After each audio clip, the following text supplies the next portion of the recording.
Hello, and welcome to Back in Control Radio with Dr. David Hanscom.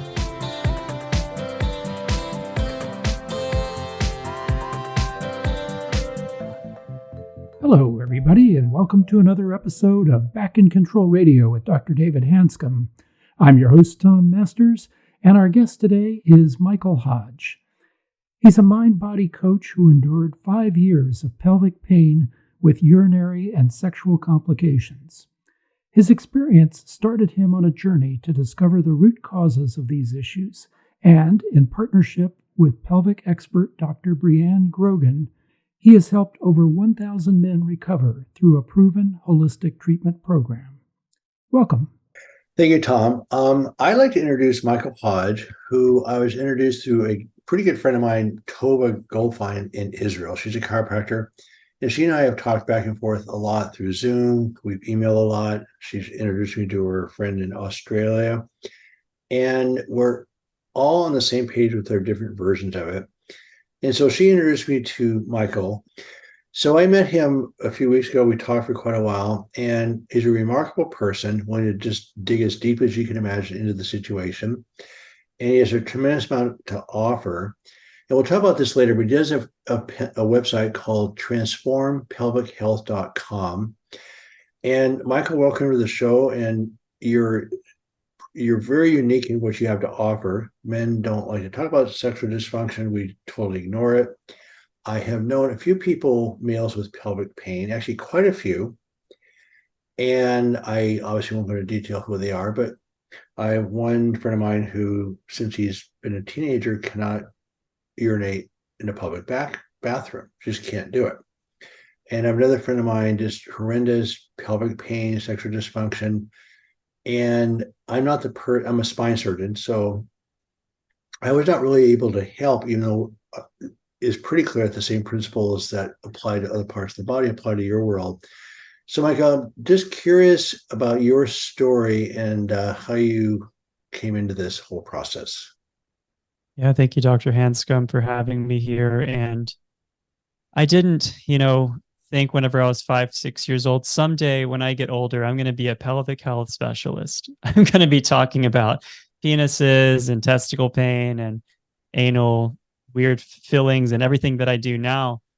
But what happened was when I was 22, my testicle flipped and my scrotum, or that's what it felt like after having sex one time. And this was what you would call an initiating incident that can then seem to be what triggers a domino effect, even if there was clearly things leading up to that we don't usually see when we're structurally minded through allopathic medicine. But that happened, and like most of the guys that I work with, the same thing happened for me. I went to my physician. He was like, it looks like everything's okay. You don't have a testicular torsion. But if you're still concerned, you can go see a urologist. I did that. And the urologist said, looks like you have prostatitis, most likely take this set of antibiotics and it should go away. There's nothing else structurally that I'm seeing right now. So it didn't go away. And I ended up seeing other urologists and trying to discover really what's happening. Why is there so much tension? Why is there so much pain in my perineum, etc.? And that went on. So can I ask you a question? So this started pretty abruptly at age 22. That's right. Was it pretty constant after that point, or only engaged in sexual activities, or how bad of a problem was this? So earlier on, it wasn't as severe. I remember this happened, I believe it was November, in that year. And it was here and there. I think it was exacerbated after ejaculation earlier on. And it was more of a dullness and not as extreme. It was, I remember, March of the next year. So it took 5 months or so. It went from, pain level of 3 or 4 to more like 8 or 9. It directly in the center of the perineum. It was more consistent. And yes, definitely ejaculation, very painful, and many other things. But sitting down, exercise. For the audience, can you define perineum? That's a word that people don't necessarily know. Perineum would be right in between the anus and the testicles, or right in between the base of the vulva and the testicles in the male or female. So in the very center, right there, this soft spot. And This is where a lot of people that have pelvic pain feel their pain. You can also feel it. Chronic pelvic pain syndrome, CPPS, is the umbrella term for a wide variety of symptomology. You can have testicular pain, urethra burning. You can have various nerve type pain. And this could be called pudendal neuralgia. It could be called pelvic floor dysfunction. You might even have hard flaccid. Hard flaccid is a common symptom. And all of this, though, as you know, I'm sorry, what was that term? hard flaccid is where the penis is in a hardened, almost almost as if you have an erection, almost like an erectile tissue state, but in the flaccid state. So it's not that you have a full erection, but there's a hardness. It's a very uncomfortable feeling. It does make it harder to get an erection to actually enjoy sex as well. It's one of the more challenging symptoms, let's say, of chronic pelvic pain syndrome. But all of this is umbrellaed under mind-body syndrome. It's really all neurophysiologic or neuroplastic or tension myositis syndrome, if you want to call it that, unless you have a very clear structural cause, which is very rare for the men that I work with. It's a very low percentage that have any structural causes. So I want to make a comment about mind-body syndrome in general. So most of this audience knows that I felt medicine has been off the rails for a very, very long time. And we even have a term called medically unexplained symptoms, which means that you have chronic pain of some sort in any part of the body, but we know you're suffering, but we don't know the exact cause. Is unexplained. When you look at the physiology of the body of fight or flight versus safety, in fight or flight physiology, everything's off. Your brain's on fire, your nerve conduction's double, your internal organs don't work well, and the term should be medically explained symptoms. So this is not some type of psychological construct. When you look at the physiology of the body, every symptom is completely explained by the basis of your body's physiology. It should be MES, medically explained symptoms. And so in spine surgery, we're actually operating on normally aging spines, and we don't understand the fact that simple lack of sleep causes back pain. So when it comes to pelvic pain, it's just an area that's really critical. And you don't have to have a big traumatic event in life to set this thing off. I think we'll talk about this in a second. But the bottom line is if your body doesn't feel safe for any reason, from finances or lack of opportunity or unpleasant thoughts or whatever it is that your body doesn't feel safe with, you're in fight or flight, and literally all hell breaks loose. And so we're talking about so we don't have a big sexual trauma to have this happen, even though there is a big association between sexual trauma and these type of symptoms in women. I don't know about it for men. So let me just work backwards for a second, Michael. I know that you don't have to have some major event in life to cause this process to occur, but it does, the pain itself becomes this chronic stress when added on top of other life stresses is a big problem. So as far as I'll just ask you the question, do you see particular tendencies towards this, or is it a general stress response that gets manifested there? I mean, what do you think causes this? Yeah, it's a really great question, and I ponder upon this a lot. And I'm also intrigued as to why mind-body pain and symptoms show up in certain parts of the body, which we could get to in a moment. But in my case, looking back now at that phase of my life, I didn't have an initiating event that was like, a family member passed away. There was extreme grief that wasn't felt, and I repressed that emotion. Or I had, an accident where I fell on my perineum or my pelvic bone or something else, some other part of my body structurally.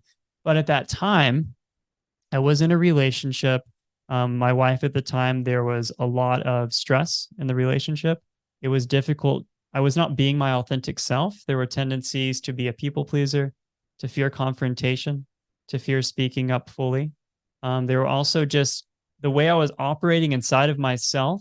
I would put a lot of pressure on myself, a lot of critical components. And I was very much achievement oriented, future oriented, focused on tomorrow, the next thing on my to-do list. I wasn't very good at relaxing, enjoying life, experiencing pleasure, and a lot of things that would create more balance for me. So I didn't have a lot of balance. I was very intellectual and mentally focused. I wasn't very emotionally aware. All these things do combine to some point your body telling you, hey, something has to change. What is going on here? And that can show up as physical imbalances, dysfunction, or pain. So, were you on the Wednesday night lecture? I think I saw you there. I Okay. was, yeah. So, I'm just going to state this, and you can restate it in your own terms. This was one of the most mind-boggling concepts I've heard my entire life. Is that for at least 20 years, I thought that the process we put people through would just go viral in a heartbeat. I mean, people heal, they go to pain-free, they thrive at a level that they can't imagine. But for some reason, people do not want to give up their pain. They just don't want to do it. And so the biggest obstacle to healing is simply the unwillingness to give up their pain. But what they pointed out in this research paper out of Arizona, which is remarkable, is that if the body has a choice of choosing emotional pain versus physical pain, it will choose physical pain almost every time. People do not tolerate emotional pain. So the reasons he gave was that somehow your emotional pain gets externalized so you can see it. You have some slight sense of control where you really have no control over emotional pain. You can sort of justify it to yourself and to other people. So somehow it justifies your suffering. And then what blew my mind, that people cut themselves and they actually get pain relief. It's not a matter of distract themselves from their pain. They actually get pain relief when they actually cut themselves physically. So the brain has a choice of physical pain versus emotional pain. Essentially, they always choose the physical pain. To me, that was a life-changing lecture because I've been so frustrated for so long. Why wouldn't you want to heal? Well, the reality is they can't. They can't. Emotional pain is intolerable. I have said for a long time that mental pain is a much bigger problem than physical pain. And I think this really points that out in a big way with the pelvic pain story. No, it absolutely does. And you hit it right on the nail with what's going on for people who are experiencing mind-body syndrome manifestations. It's a lot. If you think about experiencing extreme heartbreak and the love of your life just broke up with you unexpectedly, and you got the choice, that feeling that you're in, this tremendous cloud that's pouring down on you, versus someone punching you in the stomach and like, hey, can I take that pain? Because then it'll give me something else to focus on. And I won't have to feel this emotion for a while. Yes, people would definitely choose getting punched in the stomach. We all know this, right? If we think about the difficulty that we experience in deep emotional and emotionally intense moments. And so the process to let go of pelvic pain or chronic back pain or erectile dysfunction, premature ejaculation, there are a lot of different genitourinary dysfunction issues that I help people with that are all operated under the autonomic nervous system. This is happening at the subconscious level of mind, where these repressed motions are in operation. So if we can dig deep and actually be courageous and loving enough to ourselves to look in the right area, which might be the closet that has skeletons in it, instead of just looking for another treatment, another fix, another mechanical approach. So if we start to unpack and fully fill and let that rain cloud pour down on us, it will stop raining and the sun will come out and a rainbow will appear. Well, I have to make one little really critical point, which took me many years to correct this, is that I went through psychoanalysis and stuff like that for 13 years. And somehow with the emotional pain, you feel like if you just talk about it enough that you can somehow solve it.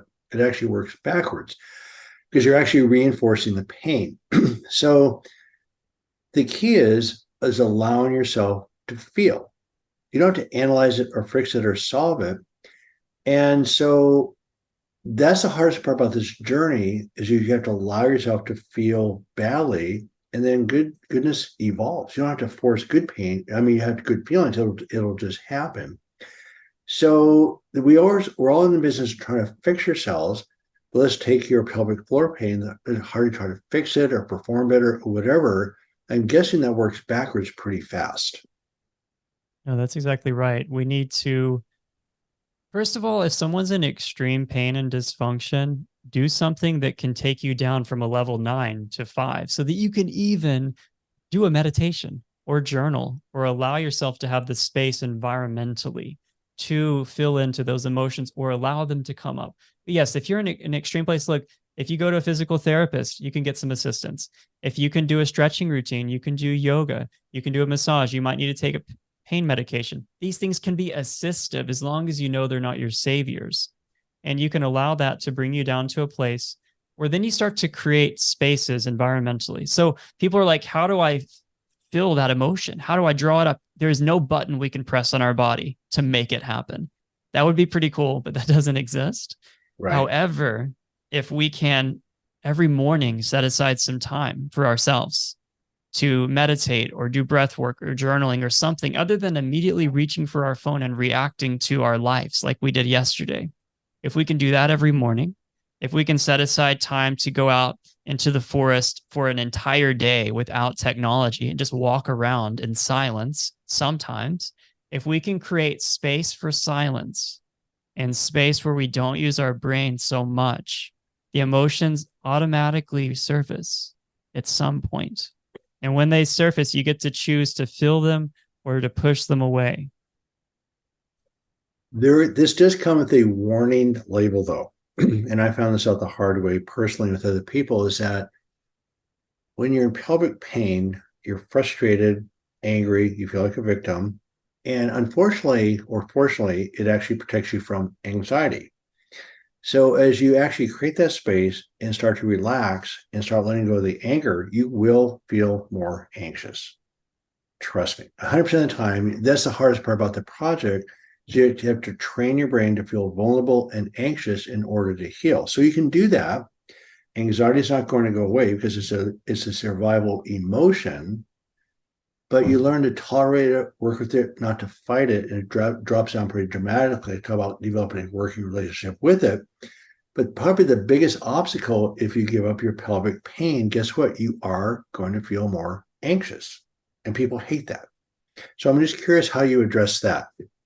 So I like using somatic practices as a bridge, because if you tell someone, hey, you're in this place right now, you're feeling extreme pelvic pain, life is really hard, now just go sit down and meditate for 30 minutes in a quiet room. Yes, they're going to have anxiety. They're going to have challenges typically with doing that in a way that would feel successful, if you want to use that word. Instead, if you can tell someone, hey, this is a breath work, just press play and breathe along with it for 10 minutes. That's all you have to do. You don't have to think about anything. You don't have to even align your chakras. Just breathe. And that allows you to connect the mind and the body together. It creates brain-heart coherence. It activates the parasympathetic nervous system through simple breaths. So I usually provide breath work. That's the initial mind-body practices that clients do in our program, because it's the easiest one. It's a lot easier than jumping into meditation even. We also do things that are based in yoga or physical therapy movements. You're connecting breaths to healthy, happy, relaxing, calming, tranquil, opening movements. So it's actually calming the mind and it's creating a more relaxed nervous system. It's a good bridge. So whether it be Qigong or Tai Chi, or you're doing yoga, or you're going for a walk, or you're doing breath work, I see it as a good bridge, because then you're able to enter into witness consciousness more easily, where you're becoming more of the conscious awareness and meditative practices, and you're not fully engaged and absorbed and coalesced with the thinking brain, so that you can even experience anxiety in the body without it scaring you so much. But we definitely need to take a stair-step approach to get there.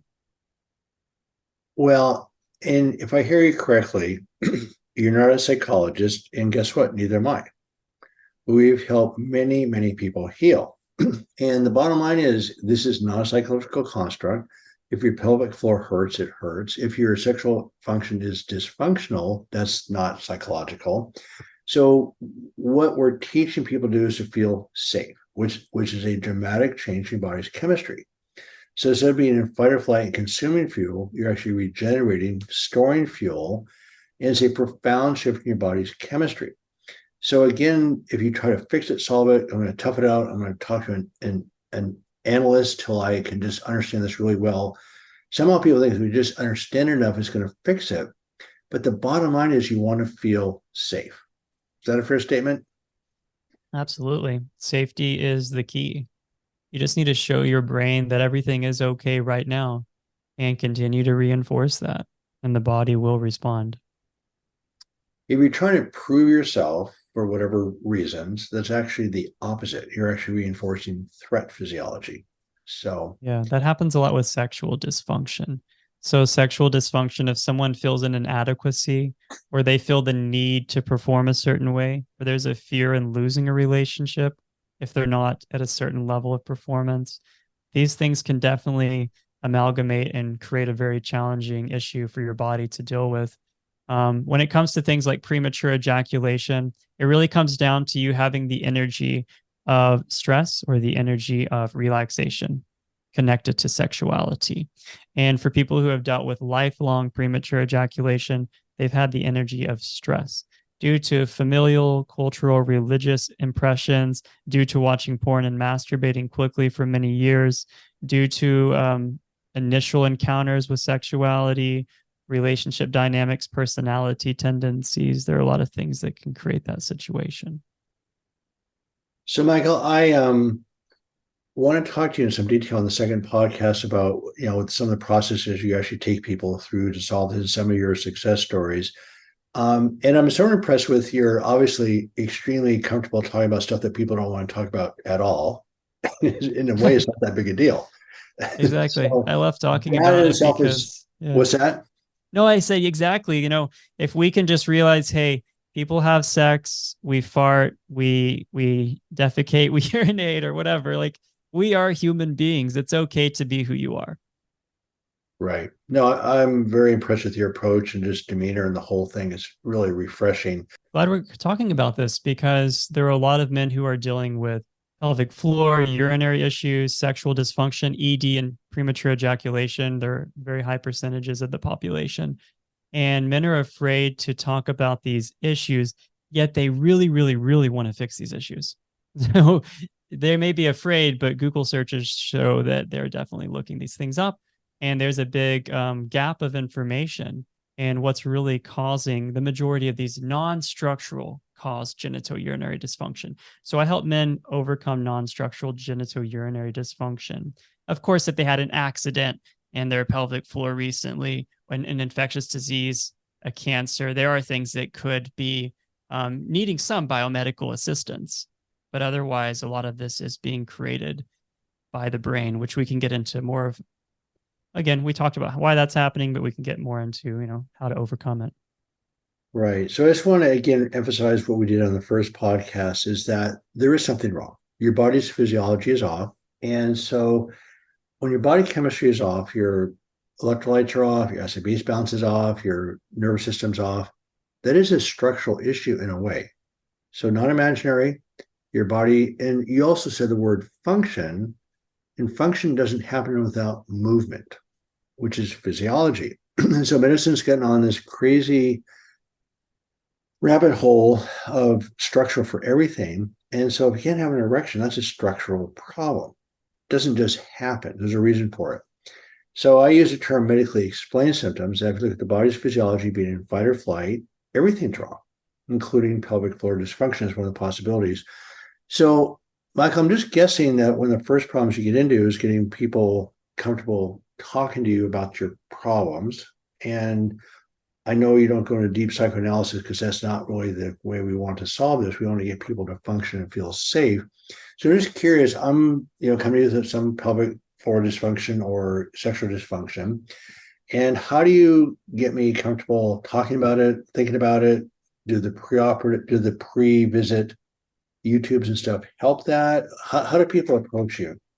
No, definitely. I mean, most people that find out about me to this point find out on YouTube or through podcasts. So they've already ingested some information that's helping them to open their eyes that there's something more going on down there. There's something more going on than just, I went to the urologist, went to my primary physician. In most cases, they've already done a lot of those initial steps. Sometimes they've even done multiple cystoscopies. They've done MRIs, they've done ultrasounds, blood tests, urine tests. I get what I would call the really hard cases that come to my door, you could say. They've had a lot of things checked off. But of course, that's the first thing.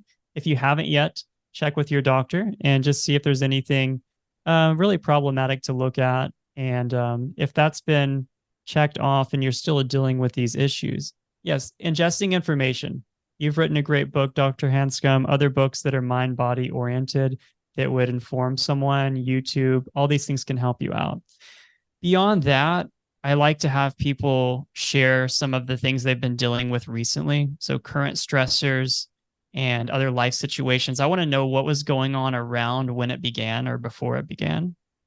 If it's more of an acquired issue.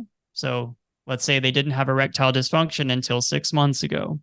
I'm really curious about those things. Just opening up the conversation beyond the mechanical. So that's very important. And then we can really dig deeper.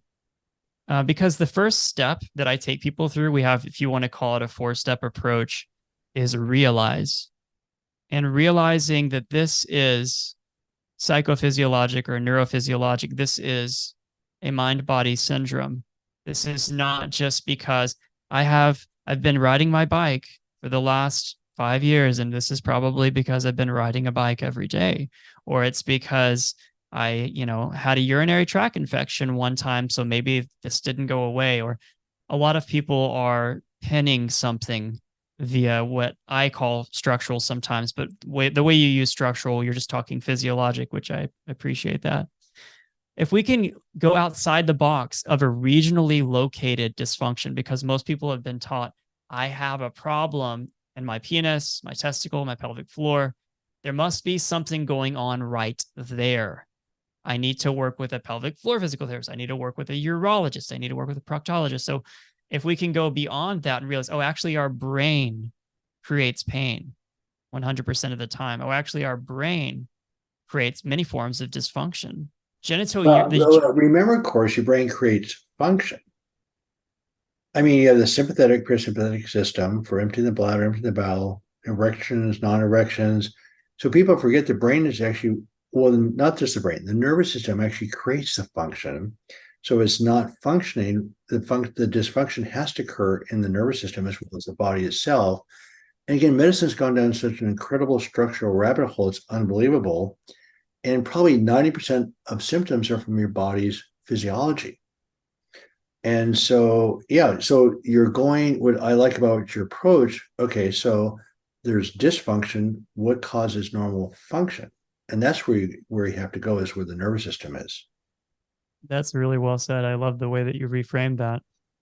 And what does a healthy, functioning nervous system look like? Correct. What is that type of organism experiencing? And if you start to look at being in this fight or flight state, having the sympathetic nervous system activated so much because of your own potentially stress-inducing personality tendencies. If you put pressure on yourself, you're self-critical, self-judgmental, a perfectionist, hyper-responsible, overly conscientious. A lot of these traits, if you think about someone who is living life that way, not just for the last couple of days, but for the last 20 years, what is that doing to your internal state of possible proper functioning? It's right. Deteriorating it. It's making it very challenging to be in stasis.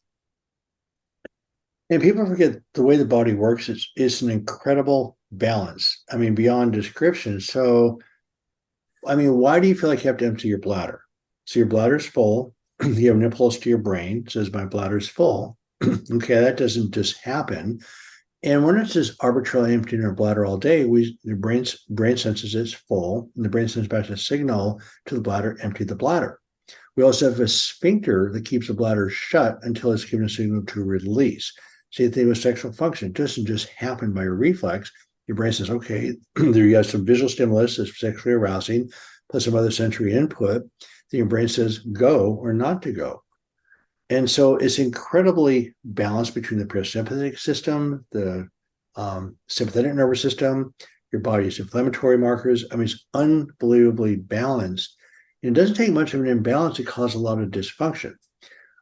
This is your show, by the way, so I will let you talk. Yeah, thank you. I love this. There is one other concept I want to point out. People keep thinking stress is psychological, and it's not. It's your body's response to danger. So if your body is sensing threat for any way, shape, or form, it's going to react as a total body response. So again, this balance is thrown off. It can be a major trauma, but the biggest problem with stress is chronic stress. Not to be some big event, just chronic stress actually changes everything. Anyway, so going back to I just walked to your office. We are talking about big traumas, which can happen. We're wanting to get comfortable just simply talking about the issue, which none of us want to talk about. And you talk about a 4-step process. What the first step was? It's realize that your brain is creating this dysfunction and pain. Right. And then understand why your brain would create that, which is what you're talking about. Danger signals are being sent to the brain, whether it's via your own behaviors or even environmentally. You could be in a very traumatic environment. That is possible. There could be repressed emotions that have not been fully felt and dealt with. There are a wide variety of things that can lead to danger signals being received, which are then creating pain or dysfunction. What we do from there is move on to step 2, which we call reprocess. And that's pain reprocessing therapy is really the approach that we take with this. And it's to take the fear out of the pain or the dysfunction situation, being able to see it objectively, because this fear pain cycle is something that is very common to get into, especially with men, because they prioritize their private parts. They prioritize this part of their body. For example, I see a lot of men who sprain their ankle and it heals in 6 weeks, or they have an injury in their elbow or another part of their body. Like, oh, no big deal, it's going to heal up. But when they have an issue with their masculinity, with their sexuality, do they get even more scared than normal? Absolutely. So the fear goes way up. The anxiety does then go way up, which actually propagates this issue and can make it chronic. And if it's become chronic, you can enter that long-term fight or flight. So the symptom reprocessing is what we call step 2, is being able to feel pain when you're sitting down. And instead of being like, oh, I'm in pain again, like, what do I need to do? I need to fix this. I need to figure this out. What the F is going on? You are able to just sit there. And somatic tracking is a nice process for this. Somatic tracking is just noticing the sensation. I feel pain right here in my perineum. I'm just going to watch it. Curiously, I'm going to take some breaths. I'm not going to try to fix it right now. I'm also not going to damn it right now. I'm simply noticing what is. That actually does begin to shift the neural pathways over time, because over time, you'll then be able to move to positive sensations. We're at least trying to bring a bit more neutrality and objectivity. And that's not the only thing we'll say, by the way. At this phase, I'm also going to give people some stretches to do, some trigger point releases, some calming practices, because it hurts really bad. And I'm not just going to tell you to sit down and watch your pain for the next 6 months. I want to give you ways that you can help feel better, even if you feel like you're doing something. But I'll tell you, by the way, this is not curative. You can go to physical therapy because it will feel good. Someone can do body work for you. They can help realign the musculature, your pelvic tilt. It's going to help to reduce the symptoms some, but it doesn't go all the way in most cases. But it's low-hanging fruit. If you're good and you just do physical therapy, awesome. But in most cases, it would show up somewhere else in your body or come back again later if you didn't really deal with the personality traits or the repressed emotions and those sort of things. So yeah, we do reprocessing at that stage. Well, we pointed out the first podcast, which blew my mind, is that the research shows actually humans cannot tolerate emotional pain, and your body unconsciously chooses physical pain or creates it. The body doesn't know what to do with emotional pain. And so, again, it doesn't have to be the exact cause of sexual dysfunction, but certainly probably more of a factor of sexual dysfunction than a lot of other parts of the body. But anyway, so the first one is realization. The second step was reprocessing. What's the third? So the next thing we move on to, and I like to call it again, low-hanging fruit, like what gives you the biggest relief. There is something called a knowledge cure, right? A knowledge cure. Dr. John Sarno talks a lot about someone read the book and now they're better.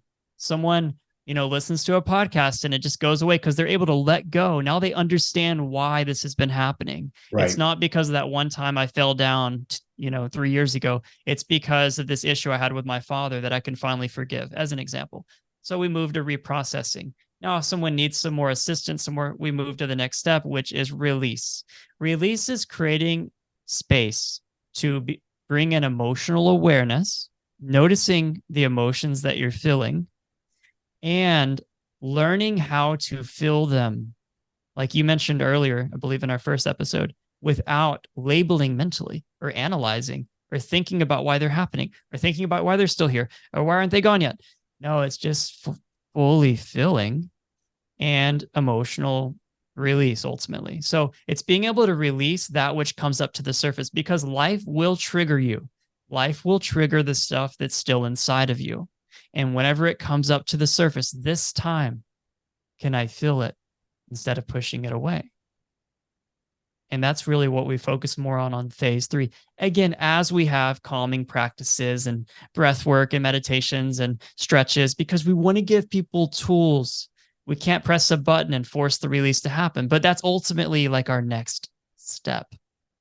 Well, and when you relax, it is a profound shift in your body's chemistry. Profound. You're putting fuel into the cells instead of consuming it. Nerve conduction slows down. Your body goes from inflammation to anti-inflammatory. I mean, it's a profound shift in your body's function when you go from threat to safety. So, okay, so we have realization, reprogramming.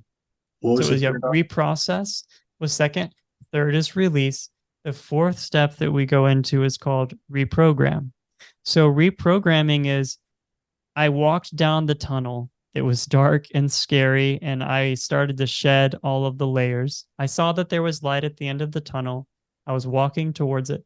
You're going through the dark night of the soul, if you want to call it this. On the other end, you have transformed in some way. You are lighter now. You have let go of things that were weighing you down and creating genitourinary dysfunction. And now we can choose, right? Who are we being? So it's reprogramming, aligning to our authentic self so that we're in truth. We're actually choosing who we're being, and we're using mental rehearsal. We're seeing and engaging in the thoughts and the emotions that we choose now more proactively. So this can look like doing a meditation or writing down a list of I am affirmations. I am love. I am abundant. I am generous, whatever it is. So now that we've shed the not self, we're aligning and affirming the true self, which is what reprogram is. Well, I'd like to affirm something, though, which is really a critical point. So you have to learn how to calm down and relax before you can affirm. So it's sort of shown if you're using affirmations to counteract the negativity, it actually is counterproductive. So positive vision and direction is really critical. So by trying to outrun your unpleasant circuits with positivity actually is counterproductive. It actually inflames your brain. So if I hear you correctly, just to be clear, you're doing the other work first before you can actually go and do where you want to go.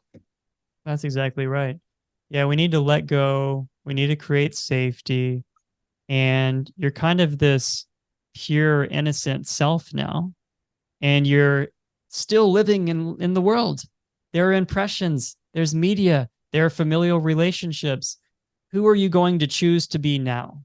Because you're going to have this greater internal power. So instead of just walking back out and perhaps engaging in other behaviors that would repress emotions once more, we're reprogramming. And truly, I mean, this is neuroplasticity. If you look at the work through psychoneuroimmunology or epigenetics, we're now reprogramming epigenetically for a different genetic destiny, is ultimately the approach on the last phase of our program. Yeah, no, it's fantastic. So let's review this one more time just to get a handle on this. So I'll let you review it this time. Okay, no, for sure. Yeah, it's the 4 R's that we're going through. Realize, and then so it's realizing that this is a mind-body syndrome, and then reprocess, perceiving the pain, the symptoms, the dysfunction as messengers versus something to be fearful of, because it's not creating a structural lasting damage in your body. And then we move to release, creating space for us to release emotions that have been repressed or suppressed. And then finally, reprogramming, aligning to the greatest version of ourselves. If you want to say that, it's reprogramming and stepping into what you are choosing to affirm now. Yeah, I'd like to emphasize one of the more major points you just made about creating that space. I use the word awareness and allowing some space. We use the word being kind to yourself. Create that space to be nice to yourself. We tend to be self-judgmental. And so when you're self-judgmental, judgmental of others, critical, or you're agitated, trying to prove something, when you're full of anxiety and anger, again, which are physiological states, you can't really create creativity. You can't be creative about where you want to go if you're fighting off anger and anxiety. Part of the problem is this massive physiological response is a million times stronger than your conscious brain. So if you're fighting off anxiety and anger, you can't actually go where you want to go. So what I love about your process is you created a nice spot right there to create space. Then you can reprogram. Fighting off your survival responses is not reprogramming. So you learn how to process the survival responses as a separate skill set. The reprogramming is its own skill set, and they're obviously linked. But if you're fighting off your survival reactions, you can't be creative. Is that a fair reframing? I love what you said. I mean, one thing I talk about with sexual dysfunction or the pelvic floor things, if you want to say that, but in the sexual dysfunction area, a lot of people, they imagine that they're a balloon and they try to add helium to that balloon by doing Kegels and reverse Kegels and edging practices. And I'm going to learn Taoist and tantric methods. And I'm going to do all these exercises and techniques and like pump this up with more and more helium. But the balloon is tied down to the ground. The balloon is tied the whole time with things like anxiety, or you have repressed emotions, personality tendencies, you have trauma, you have let go and untether yourself. The balloon's automatically going to rise higher. And then if you want to supercharge that balloon and learn some of those practices, what we could call reprogramming, by all means, we can do that too. But you need to go in the right, chronological order. Yeah, I love that analogy about, oh God, within a couple of years after I started this process, I did somehow realize what you're talking about, because there's nobody in more of a fixing mindset than a surgeon. And so I wrote a website post called A Bunch of Balloons. And what you're doing is you learn how to, deal with these survival reactions, reprogramming, releasing, etc. I said, picture a bunch of balloons tied to the railing, and you're just cutting the strings. And eventually balloons get to take off. It takes no effort to be in the air and just float around and be who you are. And it takes a lot of work to keep trying to fix yourself. It's like climbing this endless hill. And I think the Greek mythology of Sisyphus pushing the rock up the hill really represents exactly what we're trying to do, trying to fix something that doesn't need to be fixed. I mean, your body knows how to heal. You don't need to fix your body. And we get in the way, and our fixing energies actually totally get in the way of actually allowing us to heal. So again, one thing you do, which I think is really critical, is you allow people to feel safe. You create some space, you let go and move forward. And I don't think you could depict the healing process in a clearer way than what you're doing with your process. I think it's just fantastic. Any other thoughts? I really like the way that you be able to pull this down. I mean, what you've done is somewhat what I've done. I'm an orthopedic surgeon. People go, well, what's an orthopedic surgeon doing talking about chronic pain? Well, I'm a human being. I'm also, I have access to the literature. And so by going through it myself, you get to go through and dig and dig and dig and find out things that general medicine doesn't really teach us. And you're coming at it from your personal experience, and your drive to dig as deeply as you can is really remarkable, with remarkable insights. So any sort of final words for us just about your whole process and healing, and what your thoughts are on our topic today? One thing I would say is that don't be afraid to ask for help, and being informed in the right areas guides you to the right help. But if you're really not sure and you're at the end of your rope, I encourage people to even metaphorically let everything fall to the ground. So just allow yourself to surrender and allow yourself to let go of needing to be healed, needing to be a certain way, trying to figure it out, the fact that it's been 10 years, the fact that no one's understood you, whatever. Let everything go for a moment and be in this surrendered state of non-resistance. And if you're in a surrendered state of non-resistance, I encourage you to do this, because I would say the next step will come to you and you will know. No, that's really, really nicely said. So thank you for that.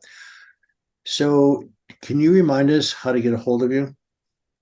Yeah, definitely. The website's transformpelvichealth.com.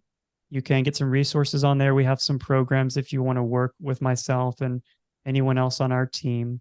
And we have a YouTube channel, social media, if you want to follow our videos and anything like that. So love to support anyone that we can. Fantastic. Well, Michael, again, thank you very much. And we'll stay in touch. Awesome. Thank you so much.